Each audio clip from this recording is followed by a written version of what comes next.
Another one is property maintenance. Regular maintenance issues and unexpected repairs can be time consuming and expensive, especially if not handled promptly. So, maintenance and repairs is obviously, it's a difficult one because you can't predict what's going to break.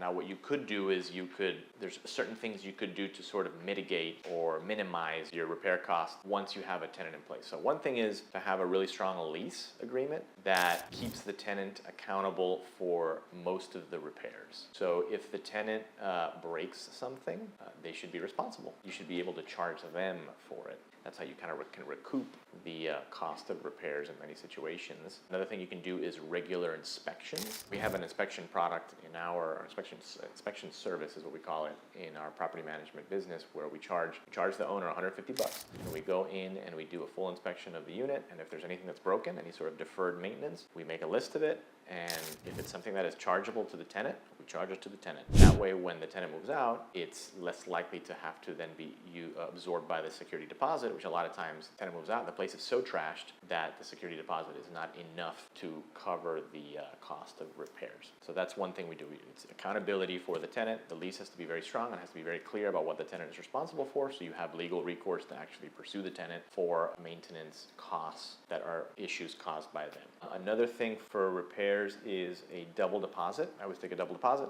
2 months. I get a lot of pushback from tenants. We've had some really angry emails from some potential tenants asking me or screaming at us about our policy of double deposit. But what that does is that weeds out a lot of the lower quality people. A person who does not have 2 months worth of cash to put as a deposit is probably not a very good quality tenant. So that weeds out or filters out a lot of the lower quality people, and it allows us to sort of zero in on the better quality people. So that's another way that we help with repairs and maintenance, which a lot of landlords don't do. A lot of landlords don't have strong leases, so every time that something comes up for repair, they have to pay for it. They don't take a big enough deposit, so when they do have that inevitable turnover, they don't have enough money to cover the unit turn, and they don't go into the units frequently enough to see if the tenants are actually in fact taking care of the property. So those are things that we do in our property management company that sort of reduce burden of repair costs for the tenant, for the owners.